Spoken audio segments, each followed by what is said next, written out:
నీకు ఈరోజు యాక్ట్రెస్ అభినయ్ గారిని కల్పిస్తున్నా. ఓ రైట్, నీకు ఇవాళ యాక్ట్రెస్ అభినయ్ గారిని కల్పిస్తున్నా.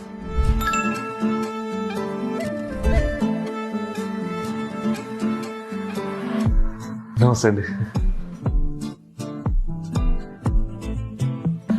తన పేరు జాస్మిన్, తన ఒక బ్యాక్గ్రౌండ్ డాన్సర్. మీరంటే చాలా ఇష్టమని సారీ, నేను డెఫ్. మీరేం చెప్తున్నారో నాకు అర్థం అవ్వట్లేదు. రైట్.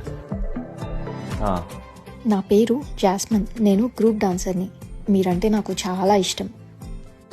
Thank you. ఇతనెవరు? తన పేరు మౌగ్లీ.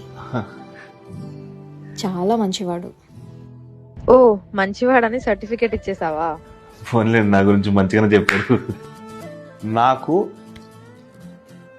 గామి సినిమాలో మీ యాక్టింగ్ చాలా ఇష్టం. Thank you. అవును, నువ్వేం చేస్తుంటావు? నేను సినిమాల్లో లొకేషన్ మేనేజర్ని. మీరు ఇంత స్ట్రాంగ్ అండ్ ఇండిపెండెంట్ గా ఎలాగయ్యారు? నేను పుట్టడమే ఒక డెఫ్గా పుట్టాను. అది నేను యాక్సెప్ట్ చేశా. నేను చాలా హార్డ్ వర్క్ చేశాను. అలాగే నాతో పాటు నా ఫ్యామిలీ మెంబర్స్ కూడా నన్ను చాలా సపోర్ట్ చేశారు. సో అలా నేను నా కెరీర్ని బిల్డ్ చేసుకున్నాను. మీ దృష్టిలో ప్రేమ అంటే ఏంటి? నా దృష్టిలో ప్రేమ అంటే ఒక